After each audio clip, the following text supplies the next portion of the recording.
जिसे खुद पर हो विश्वास वो यही कहता है। जिसे खुद पर हो विश्वास वो यही कहता है, मेहनत कर किस्मत का, मेहनत कर किस्मत का लिखा भी बदलता है। मेहनत कर किस्मत का लिखा भी बदलता है। नमस्कार मित्रों, आज के इस छठे एपिसोड में आपका स्वागत है। हम विज्ञान के कक्षा 7 के रेशों से वस्त्र तक का पाठ पढ़ रहे हैं। इस छठे एपिसोड में हम इसके अन्य भागों की चर्चा करेंगे। मित्रों, हमने 5वें भाग में पौधे एवं जंतुओं से प्राप्त रेशों के बारे में थोड़ी सी जानकारी हमने दी थी। उसके बाद हमने यह भी बताया था कि ऊन प्रदान करने वाले कुछ जंतु होते हैं और कुछ ऐसे भी रेशे प्रदान करने वाले पौधे होते हैं जिनसे हम रेशे प्रदान करते हैं और हम उनसे कई प्रकार के सूती वस्त्र प्राप्त करते हैं। यदि हम जंतुओं की बात करें तो जिन आवास या वास स्थानों पर बालों से ढके जो जंतु पाए जाते हैं, वहाँ उन्हीं जंतुओं के रेशों से ऊन प्राप्त किया जाता है। जैसे हम ऊँट के बाल से भी हम ऊन प्राप्त करते हैं। जम्मू कश्मीर के पहाड़ी क्षेत्रों में पाए जाने वाले अंगोरा बकरी से भी हम ऊन प्राप्त करते हैं तथा कई प्रजातियों के भेड़ों से भी हम ऊन प्राप्त करते हैं। तो मित्रों, यह कई प्रकार के ऐसे कई जीव जंतु हैं जिनके वजह से हम ऊन प्राप्त करते हैं और रेशे प्राप्त करते हैं।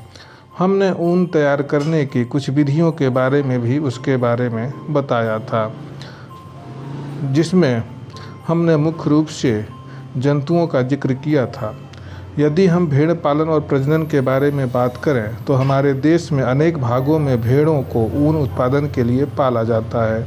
सामान्यतः जम्मू और कश्मीर, हिमाचल प्रदेश और कई ऐसे हमारे देश के राज्य हैं जहां पर ऊन प्राप्त किया जाता है। वहां भेड़ें पाली जाती हैं। ख़ासतौर से उत्तराखंड, अरुणाचल प्रदेश, सिक्किम के पहाड़ी क्षेत्रों अथवा हरियाणा एवं पंजाब तथा राजस्थान और गुजरात के मैदानी भागों में भी गडेरियों द्वारा भेड़ों के झुंड पाले जाते हैं। भेड़ कई प्रकार के शाकाहारी होते हैं। वे घास और पत्तियों को खाना पसंद करते हैं। गडेरिये उन्हें हरे चारे के अतिरिक्त दाल, मक्का, ज्वार तथा खली आदि खिलाते हैं। दरअसल भेड़ों के रेशों की गुणवत्ता उनके पोषण, जलवायु तथा उचित देखभाल पर भी निर्भर करती है। भेड़ों की कुछ नस्लों के शरीर पर घने बाल होते हैं जिनसे बड़ी मात्रा में अच्छी गुणवत्ता वाले ऊन प्राप्त होती है। ऐसे भेड़ों का उपयोग अच्छी नस्ल के भेड़ों को जन्म देने के लिए भी किया जाता है। अच्छी नस्ल की भेड़ों को जन्म देने के लिए जनक के रूप में उनके चयन प्रक्रिया को हम वर्णात्मक प्रजनन भी कहते हैं। ऐसी कई प्रकार की भेड़ें हैं जिनसे हम एक अच्छी क्वालिटी के, अच्छी गुणवत्ता वाले हम भेड़ ऊन प्राप्त करते हैं। यदि हम उनके ख़ास तौर से प्रजनन की बात करें तो हम अनेक जगहों पे उनका प्रजनन कराते हैं और अच्छी नस्ल के भेड़ों जिससे ऊन हमको अधिक मात्रा में मिलती है, वैसे नस्लों के भेड़ों को जन्म देने के लिए जनक के रूप में हम उनके चयन की प्रक्रिया करते हैं, जिसे हम वर्णात्मक प्रजनन भी कहते हैं। यदि हम भेड़ों की प्रजातियों की बात करें तो सबसे पहले आती है बाखरवाल। बाखरवाल भेड़ की नस्ल खास तौर से जम्मू और कश्मीर राज्य में पाई जाती है और यह ऊनी सालों के लिए बहुत प्रसिद्ध है। बाखरवाल एक ऐसी प्रजाति है जो ऊनी सालों के बनाने में सबसे अधिक उपयोग होता है। यदि हम रामपुर बुसायर वाली प्रजाति की भेड़ की बात करें तो यह मुख्य रूप से उत्तर प्रदेश तथा हिमाचल प्रदेश वाले क्षेत्रों में पाया जाता है। इससे कई प्रकार के कंबल बनाए जाते हैं, जिसमें उनमें से मुख्य रूप से भूरे ऊन वाले कंबल के लिए रामपुर बुसायर वाली भेड़ें प्रसिद्ध हैं। यदि हम एक अन्य प्रजाति की भेड़, जिसे हम नाली या नली कहते हैं, इनकी बात करें तो यह मुख्य रूप से ऐसे राज्यों में पाई जाती हैं जहां मुख्य रूप से गर्मी होती है, जैसे राजस्थान तथा कुछ क्षेत्र जैसे पंजाब के क्षेत्र और कुछ हरियाणा के क्षेत्रों में भी यह नाली अर्थात नली प्रजाति की भेड़ें पाई जाती हैं। यह गलीचे के लिए इनकी बाल बहुत प्रसिद्ध होते हैं। यदि हम भेड़ों के अन्य प्रजाति की बात करें तो दूसरी प्रजाति भेड़ों की लोही आती है।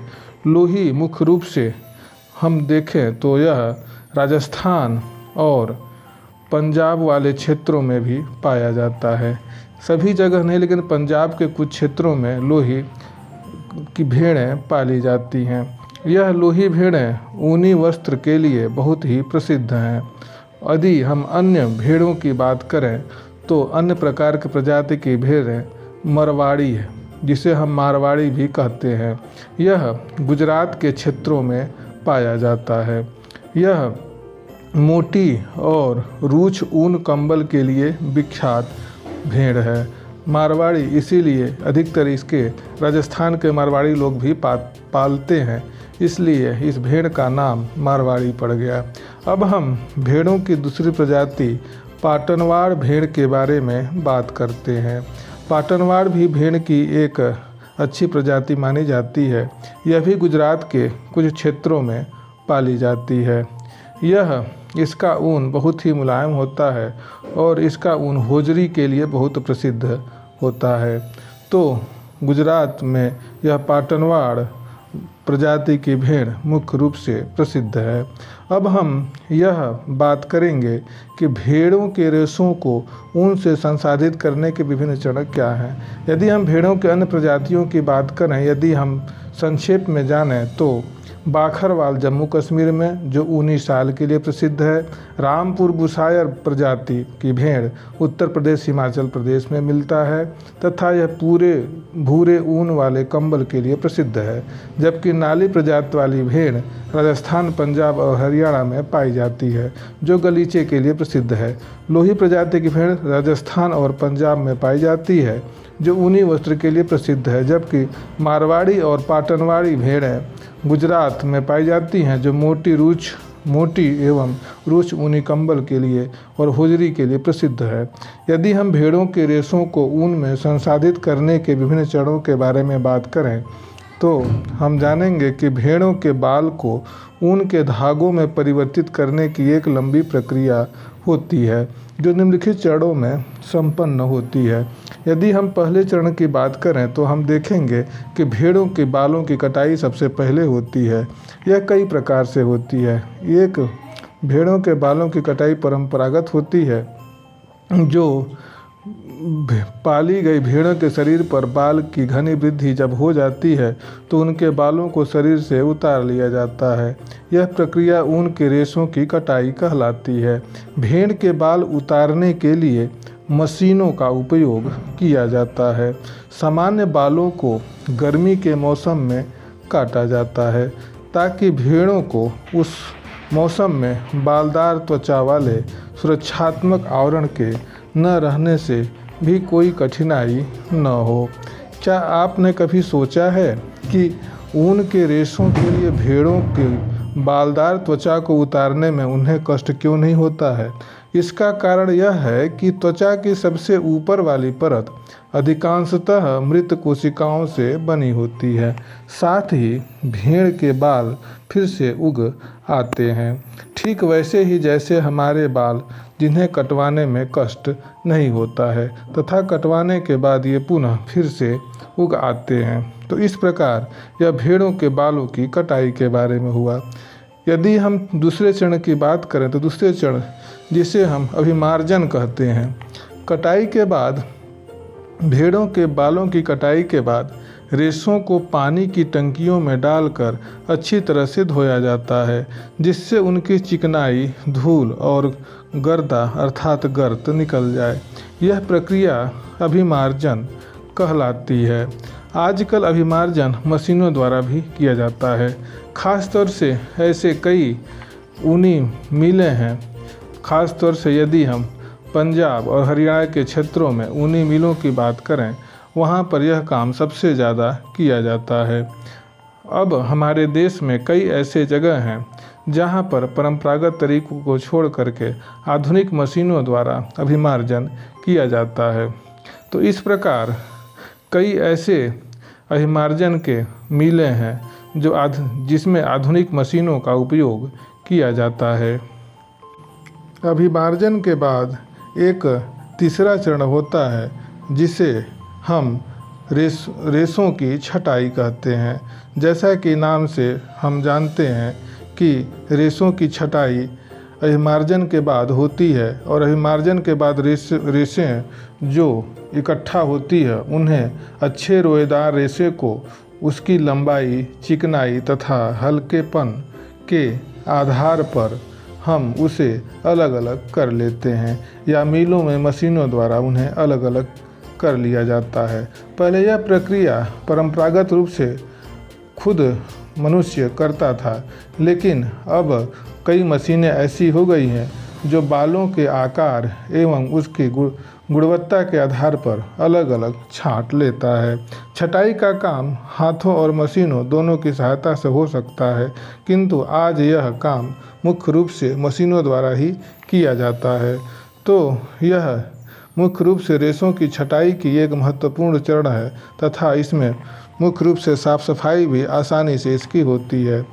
छाँटने के बाद इसे सुखाने का काम किया जाता है। ख़ास तौर से यह ऐसी प्रक्रिया है जिसे सावधानी से किया जाता है और यदि इसमें थोड़ी सी भी गलती हो जाए तो कपड़े या ऊनों की गुणवत्ता पर ख़ास तौर से असर पड़ता है। इसलिए यह चरण, छटाई का चरण बहुत ही कठिन है जिसे हम आसानी से पूरा नहीं कर पाते। इसलिए हम इसका मशीनों की सहायता से हम इसका उपयोग करते हैं और रेशों की छटाई अलग अलग करते हैं तथा छाँट कर हम अलग अलग गुणवत्ता वाले ऊन का निर्माण करते हैं। चौथा चरण कताई का होता है कि रेशों से किस प्रकार से कताई की जाती है, इसके बारे में हम अगले एपिसोड में पढ़ेंगे। तो मित्रों, आज के लिए बस इतना ही। धन्यवाद।